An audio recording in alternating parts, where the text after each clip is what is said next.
میرے دوستو، انسان کو اللہ تبارک و تعالیٰ نے کچھ چیزوں کی فطرت عطا کی ہے۔ وہ کہیں اپنے آپ کو تکلیف میں محسوس کرتا ہے تو کہیں اپنے آپ کو آسانی میں محسوس کرتا ہے۔ بڑا پڑھا لکھا، سمجھدار، مالدار، وزادار آدمی ہونا، لیکن اس کے کپڑے میلے کچیلے ہوں تو نہ وہ کہیں جانے میں آسانی محسوس کرتا ہے اور نہ کسی کو گھر بلانے میں آسانی محسوس کرتا ہے۔ ایک مفت کا بوجھ اس کی طبیعت پہ ہوتا ہے کہ میرے کپڑے ٹھیک نہیں، مفت کا بوجھ۔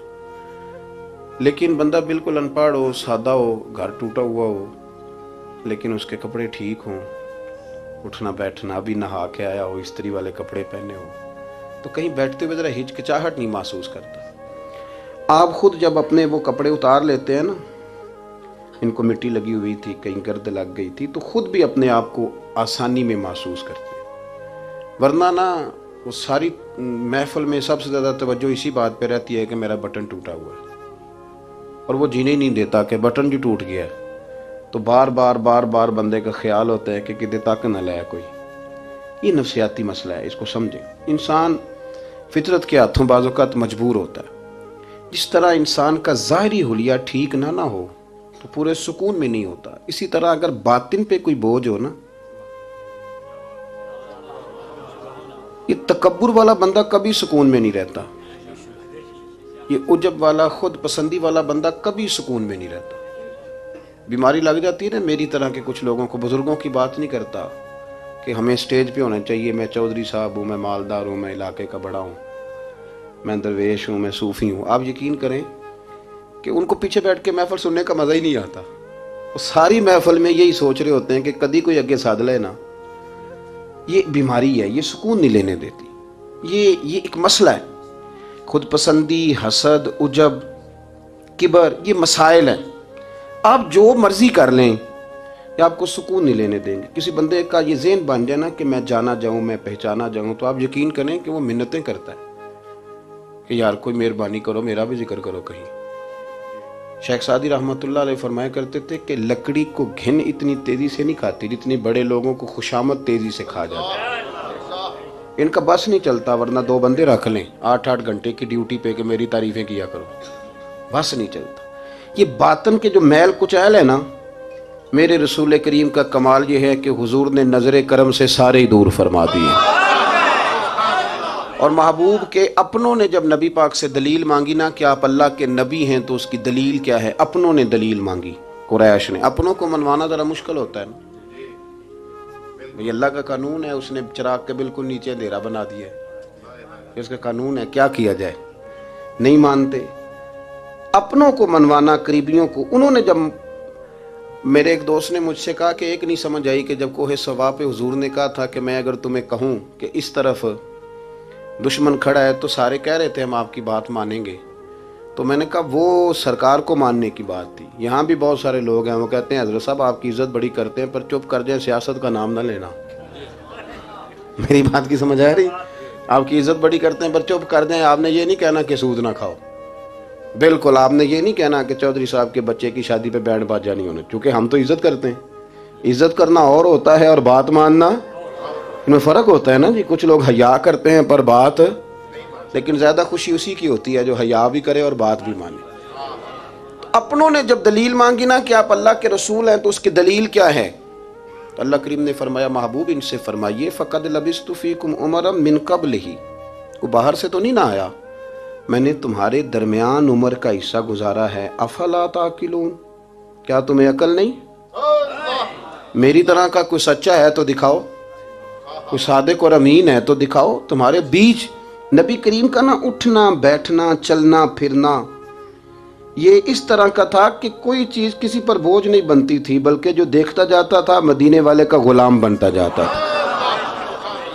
ہم نا آپ یقین کریں کہ اگر نکل آئے نا، آ جائیں سادگی پہ، سادی زندگی بڑی آسان ہوتی ہے، بڑی آسان۔ یہ جو بچے 4,500 روپیہ لگا کے بال کھڑے کراتے ہیں نا سر پہ، یہ پھر پریشان بھی رہتے ہیں کہ اتنے پیسے لگا دیے دیکھا کسی نے بھی نہیں۔ اور جو بزرگ ابھی آیا نا، اس نے گھاس کاٹی ہے، بھینسوں کو چارہ ڈالا ہے، کپڑے بس اس نے جلدی سے پہن لیے صحیح استری، اس کو کوئی فکر نہیں، کوئی دیکھے تب بھی ٹھیک ہے، نہ دیکھے تب۔ نبی پاک صلی اللہ علیہ وسلم نے انسان کو کہا کہ اندر کا بوجھ اتار دے ورنہ تیرے لیے جینا مشکل ہو جائے گا. یہ اتار دے اندر کے سارے بوجھ، یہ جھوٹ کا بوجھ، یہ عداوت کا بوجھ، یہ حسد کا بوجھ. اعلیٰ حضرت بریلوی رحمۃ اللہ علیہ ملفوظات شریف میں فرماتے ہیں کہ حسد کرنے والا سامنے والے بندے پہ اعتراض نہیں کرتا، بلکہ حسد کرنے والا اللہ کی تقسیم پہ اعتراض کرتا ہے. وہ کہتے ہیں اسے کو دیا ہے مجھے دینا چاہیے تھا. بحث کرتے ہیں لوگ، اپنے گھر بیٹھ کے دلائل جمع کرتے ہیں. کبھی کسی شخص کے بارے میں آپ ذرا قرآن مجید پڑھیں اور میرے رسول کریم صلی اللہ تعالی وسلم کی احادیث کا مطالعہ کریں. قرآن تو حضرت موسیٰ کی شان بھی بیان کرتا ہے، حضرت یوسف کے تذکرے نہیں بیان کرتا قرآن، جناب عیسیٰ روح اللہ کی عظمت قرآن بیان نہیں کرتا. اعلیٰ حضرت بریلوی رحمۃ اللہ علیہ کے سامنے کسی نے شعر پڑھا کہ شان یوسف جو دبی تو وہ بھی اسی در پہ دبی، تو اعلیٰ حضرت فرمانے لگے تمہیں غلطی لگ گئی ہے، میرے نبی کسی کو دبانے نہیں آئے. تو بندے بڑے حضرت ہوتے ہیں نا جی، اعتراض تو پڑا ہے ابھی باٹتے پہ ہے. تو کہنے لگا جی شعر پہ اعتراض کرنا آسان ہے پر شعر کہنا مشکل ہے. تو فرمانے لگے چلو کہہ بھی دیتے ہیں. اس نے کہا دی اب کہیے. تو فرمانے لگے شعر یوں کہو کہ شان یوسف جو بڑی وہ بھی اسی در سے بڑی. شان یوسف جو بڑی تو وہ بھی اسی. عزت دینے سے آپ کوئی کمزور ہو جائیں گے؟ کوئی نقصان ہو جائے گا کسی کو عزت دینے سے؟ کیا فرق پڑتا ہے؟ لیکن آپ یقین کریں کہ وہ اتنی مصیبت بنی ہے عزت لینے کی، پروٹوکول لینے کی، اپنا آپ منوانے کی، اتنی زیادہ. بلکہ وہ لوگ جن کو بالکل اس چکر میں نہیں پڑنا چاہیے تھا، درویش لوگ، وزیروں کا بھی استقبال ہو رہا ہوتا ہے اور پیروں کا بھی استقبال ہو رہا ہوتا ہے. کوئی وزیر چڑھ جائے روڈ پہ تو رستہ غریب آدمی کو پھر بھی نہیں ملتا، تو کوئی تگڑا پیر چڑھ جائے تو پھر بھی نہیں رستہ ملتا. حالانکہ یہ درویش ہیں، یہ فقیر ہیں، یہ فقر کا درس دیتے ہیں، لیکن چاؤ ہی پڑا ہے. میرے رسول کریم صلی اللہ علیہ وسلم نے سادہ اور سمجھ والا اور عین طبیعت کے مطابق جس میں کسی بندے کو کوئی مشکل نہ ہو. پتہ ہے میرے محبوب کا کمال یہ تھا کہ نبی کریم تک رسائی بڑی آسان تھی. ہر بندہ بڑی آسانی سے پہنچ جاتا، بڑی آسانی سے. بخاری میں بھی حدیث ہے لیکن قاضی اعجاز رحمۃ اللہ تعالی علیہ نے بڑے پیار سے لکھی ہے اور انوکھا رنگ ان کی تحریر میں اچھا لگتا ہے. حضرت انس بن مالک رضی اللہ تعالیٰ عنہ فرماتے ہیں کہ ملک شام کا ایک شخص حضور کی بارگاہ میں حاضر ہوا اپنے بادشاہ کا کوئی پیغام لے کے. غریب آدمی نا ویسے ہی طبعاً ہی تھوڑا سا مایوس ہوتا ہے، ڈر رہا ہوتا ہے، وہ سہما ہوا ہوتا ہے. لیکن حالات کے سہمے ہوئے لوگوں کو بتا دو حالات بدل جاتے ہیں، ایک جیسے نہیں رہتے. لیکن یہ بیچارے سہمے، یہ ہر جگہ ڈر رہے ہوتے ہیں. یہ آستانوں پہ بھی ڈر کے پیچھے بیٹھے ہوئے ہوتے ہیں، آستانوں پہ بھی پروٹوکول مل رہا ہوتا ہے جس کی جیب تگڑی ہوتی ہے. تو ڈرتے ہیں یہ لوگ اور ان پہ پریشر بڑھا دیا جاتا ہے. کچھ ایسے کام کیے جاتے ہیں جن سے ان کی دلوں پر بوجھ بھی رہتا ہے کہ نہیں یہاں بات کوئی نہیں کرنی. حضرت انس بن مالک رضی اللہ تعالیٰ عنہ فرماتے ہیں جب وہ آیا نا نبی کریم کی بارگاہ میں تو وہ کانپنے لگا. کوئی بات بھی نہیں ہوئی، کوئی ایسا مسئلہ بھی نہیں ہوا، لیکن وہ کانپنے لگا اور تھر تھر کانپنے لگا. تو اللہ کے رسول صلی اللہ علیہ وسلم نے اسے فرمایا کہ کیوں ڈرتے ہو، کیا بات ہے؟ کہنے لگا میں مدینے کی جو ریاست ہے اس کے سربراہ کے پاس آیا ہوں. غریب آدمی ہوں، ڈر لگتا ہے کوئی ایسی بات نہ ہو جائے کہ آپ ناراض ہو جائیں. تو انہوں نے تو دیکھا تھا نا ان لوگوں کو کہ جو جانور کو مالک کی مرضی کے بغیر چھاؤں میں باندھ دیتے تھے تو مار پڑتی تھی. اتنا سیانا ہو گیا تو مرضی کرے گا، مجھے ڈر لگ رہا ہے. حضرت انس بن مالک کہتے ہیں بات کہاں کی تھی چلی کہاں گئی. اس نے کیا کہا اور پھر جواب میں میرے محبوب نے کیا فرمایا. آپ ذرا بات کا لیول دیکھیں اور حضور کی گفتگو کا سٹیٹس دیکھیں. یہ وہ لوگ، یہ وہ تربیت ہے جو لوگوں کے دلوں اور روحوں تک اترتی ہے. میرے نبی کریم صلی اللہ تعالی علیہ وسلم نے بات سنی تو حضور رو پڑے اور اتنا روئے کہ گھٹنوں کے بل زمین پر بیٹھ گئے. جناب انس بن مالک فرماتے ہیں حضور فرمانے لگے نہ بھائی تو کسی بادشاہ کے پاس نہیں آیا، نہ تو کسی حکمران کے پاس نہیں آیا، تو اس بیٹے کے پاس آیا ہے جس کی ماں گوشت کے خشک ٹکڑے کھا کے بھی رات گزار لیا کرتی. میری ماں تو گوشت کے خشک ٹکڑے کھا کے رات گزار لیتی تھی، نہ تو کسی. حضرت انس بن مالک کہتے ہیں اس نے بات سنی تو وہ بھی رو پڑا اور میں نے سنی تو میں بھی رو پڑا. دوستو رسول کریم دیکھیں نا ہم لوگوں نے کس طرح کا لیول بنایا ہوا ہے. ابھی تک وہ جو دولت کا رٹا ہے تھوڑا بہت وہ ابھی تک چلتا ہے. ابھی تک خاندان کے اندر کوئی بندہ امیر ہو جائے تو چودھری بھی وہی ہوتا ہے، سیانا بھی، میرا تو خیال ہے پیر بھی وہی ہوتا ہے. شرط یہ ہے کہ اس کے پاس پیسے ہونے چاہیے، وہی شیخ ہوتا ہے، سارا کچھ وہی ہوتا ہے۔ نبی پاک صلی اللہ علیہ وسلم نے ہمیں کہا کہ یہ تمہارے اندر کے بوجھ ہیں، ما حاک فی صدرک، گناہ جو ہوتا ہے یہ کھٹکتا ہے سینے میں، یہ بندے کو پریشان کرتا ہے، بندہ تکلیف میں ہوتا ہے کسی کو پتہ نہ چل جائے۔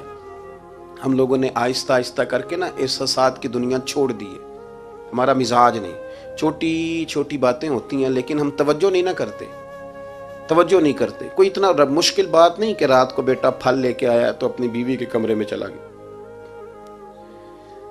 لوگ اس کی ماں کو اور اس کے باپ کو یہ بات آسانی سے کہہ دیتے ہیں کہ آپ حوصلہ کریں، دفع کریں، جو کر رہا ہے کرنے دیں،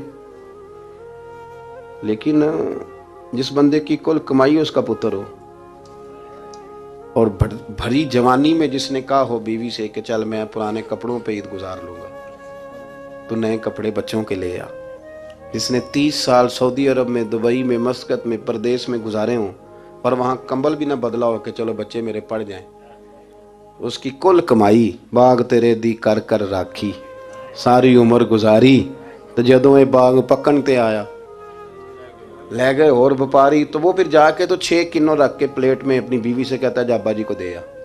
یہ کہنا آسان ہے باپ کو کہ تو صبر کر، حوصلہ کر، پر وہ باپ جب پیچھے پلٹ کے دیکھتا ہے تو کہتا ہے دنیا نے تو تجھے تحفہ دیا ہوگا، میں نے تو جوانی تجھے دے دی، خوشیاں ساری تیرے نام کر دی اور تو میرے ساتھ یہ سلوک کرنے چلا۔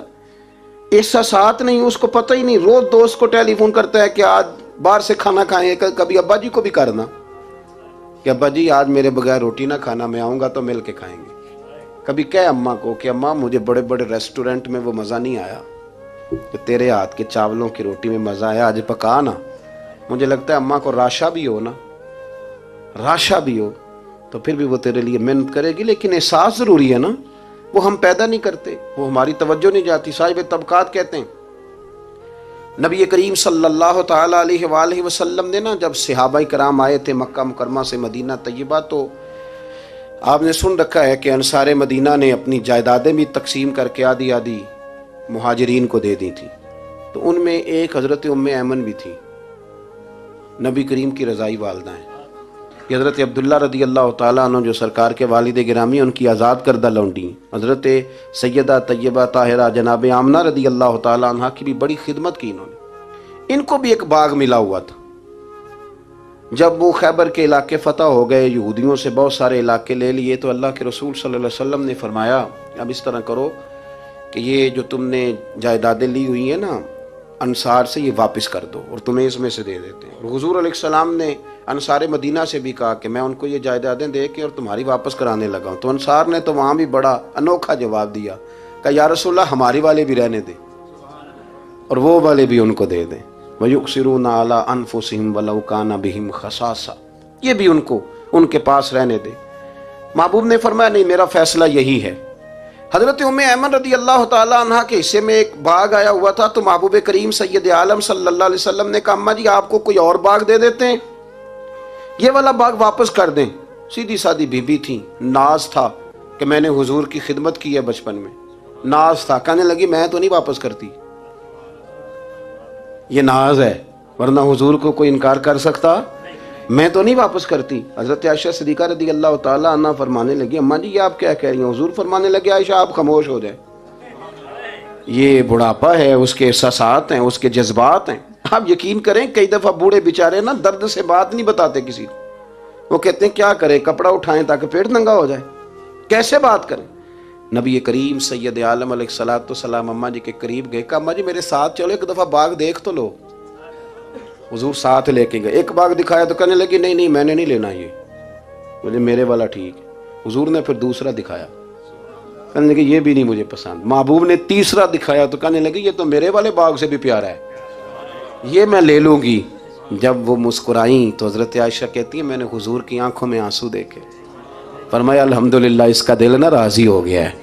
یہ طریقہ ہے میرے عزیز، تھوڑے احساسات تو پیدا کریں، تھوڑے اپنے جذبات۔ کتنی خود غرضی والی زندگی ہے کہ مجھے صرف میرا ہی خیال ہے، اور جو جہاں بیٹھا ہے نا، پتہ ہے ہم پریشان زیادہ کیوں ہیں؟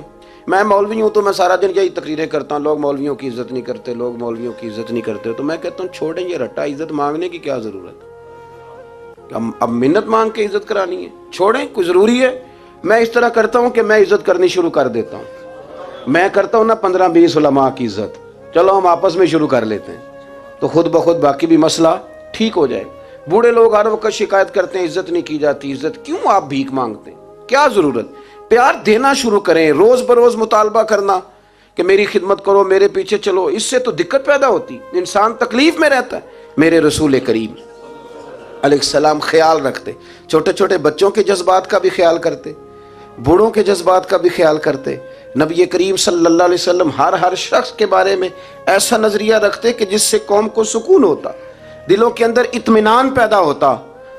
حضرت عائشہ صدیقہ رضی اللہ تعالیٰ عنہ فرماتے ہیں ایک دن گھر میں تشریف فرماتے اور طبیعت مبارک میں بڑی میں دیکھ رہی تھی کہ بڑا حشاش بشاش ہے سرکار کا مزاج، بڑی خوبصورتی. آج غم امت میں حضور اس طرح پریشان نہیں جیسے اکثر ہوتے ہیں. آپ فرماتی ہیں باتیں چل رہی تھی تو بیٹھے بیٹھے حضور فرمانے لگے کہ عائشہ میں تمہیں بتاؤں تم مجھ سے راضی کب ہوتی ہو اور ناراض کب ہوتی ہو؟ کہتے میں نے عرض کی یا رسول اللہ میں اور آپ سے ناراض. فرمایا چل سن تو لینا ذرا بات سننا، ذرا سن تو لے، سننا. عرض کی یا رسول اللہ حکم فرمائیں. فرمایا تم کبھی کبھی قسم اٹھاتی ہو. ذرا احساس کی شدت دیکھی، لفظوں اور جملوں کا خیال رکھنا، سامنے والے کا اسے آسانی دینا. نبی کریم صلی اللہ دیکھیں نا، میں نہیں پرواہ کرتا جی اب بیویوں کی باتیں کون سنے، میں نہیں پرواہ کرتا جی فلانا تو ان پڑھ ہے، لیکن جو ہمیں حضور نے ذوق دیا جینے کا، جو تسلی دی ہمیں زندہ رہنے کے لیے، جو ہمیں کہا کہ یہ چیز تمہیں جوان کرے گی، ٹھنڈا رکھے گی. نبی کریم صلی اللہ تعالیٰ علیہ وآلہ وسلم فرمانے لگے عائشہ تم نا کبھی کبھی قسم اٹھاتی ہو؟ کہا یا رسول اللہ اٹھاتی ہوں. فرمایا جب تم تھوڑا بہت ناراض ہوتی ہو نا کہ کسی اور زوجہ کے پاس وقت زیادہ گزر گیا ہے تو پھر تم پتہ کس طرح قسم اٹھاتی ہو؟ تم کہتی ہو مجھے ابراہیم علیہ السلام کے رب کی قسم، اور جب تم راضی ہوتی ہو تو کہتی ہو مجھے محمد مصطفیٰ کے رب کی قسم. اور مجھے پتہ ہے. جناب عائشہ کہتی ہے میں رو پڑی. میں نے کہا محبوبہ بات بالکل اسی طرح ہی ہے، لیکن قربان جاؤں یہاں تک خیال رکھتے ہیں آپ حضور، یہاں تک احساسات ہے، یہاں تک. فرمایا مجھے پتہ ہوتا ہے کب تمہارا جذبہ کیا ہے اور کب تمہارا رنگ کیا ہے. دوستو یہ چیزیں جب نکل جاتی ہیں نا مزاج سے پھر آسانی ہو جاتی ہے. لیکن وہ ہمارا اپنے آپ کو پسند کرنا، اپنی طبیعت پہ ناز کرنا، اپنے آپ کو دیکھتے رہنا اور اپنی تعمیر میں اتنا غرق ہونا کہ باقی ساری خوبصورتیوں سے بھول ہی جانا، صرف نظر ہی کر لینا. تھوڑا تھوڑا پیار بانٹیں. اتنا اوپر کھڑے ہو کے نیچے دیکھو گے تو ہر چیز چھوٹی نظر آئے گی. کبھی کبھی نیچے کھڑے ہو کے بھی اوپر دیکھیں، انشاءاللہ بڑے بڑے قد والے لوگ دنیا میں ملیں گے، بڑے بڑے قد والے. بہت سارے لوگ مجھے کہتے ہیں نہیں کامل پیر نہیں ملتا. میں کہ نہیں ملتا، پیسے بندے دی جیب میں ٹھیر سارے ہوں تو پھر کامل پیر کیویں ملے؟ اور 2 MA وہ کر جائے چاہے سیپلیوں میں ہی پاس کر جائے پھر کامل پیر کیسے ملے؟ وہ ہو چودھری صاحب اور اس کو پیر مل جائے. ان 3 بندوں کو پیر ملتا اس کے لیے تو تھوڑا نیچے اترنا پڑتا ہے نا جی. پہلے جو برتن بھرا ہوا ہو تو اس میں پیر صاحب کیا ڈالیں گے؟ کوئی خالی ہوگی تو شے اندر آئے گی نا. اپنی زندگی میں تھوڑا سا لیول. حضرت خواجہ شمس العارفین سیالوی رحمۃ اللہ علیہ، خواجہ صاحب گزر رہے تھے تو ایک بچہ نا، ہمارے دیہاتوں کے بچے جو ہوتے ہیں نا وہ ان کا اپنا سٹائل ہوتا ہے اور وہ بڑے مست لوگ ہوتے ہیں. اصل مزہ وہی بچے اٹھاتے ہیں جو دیہاتوں کے، وہ جو زندگی گزارتے ہیں بڑی شاندار ہوتی. میں آپ کو تجربے کی روشنی میں کہہ رہا ہوں، میں نے دیہات بھی کھول کے دیکھے اور شہر بھی سارے دیکھے الا ماشاء اللہ، ڈھیر سارے شہر میں نے دیکھے.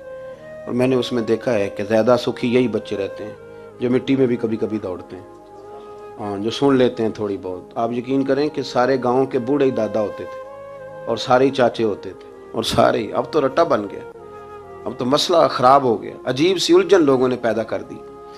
خواجہ صاحب رحمۃ اللہ علیہ گزر رہے تھے تو ایک بچہ بیری کو روڑے مار رہا تھا.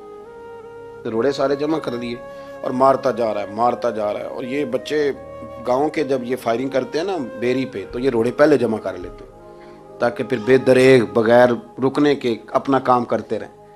تو مار رہا تھا تو حضرت شمس العارفین رحمۃ اللہ تعالیٰ علیہ آپ بھی گزرے، مریدین ساتھ تھے، تو 1-2 روڑا نا حضرت کو بھی لگ گیا. تو فرمانے لگا پتر ذرا خیال کرنا میں بوڑھا آدمی ہوں، اس عمر میں تو زخم بھی ٹھیک نہیں ہوتے.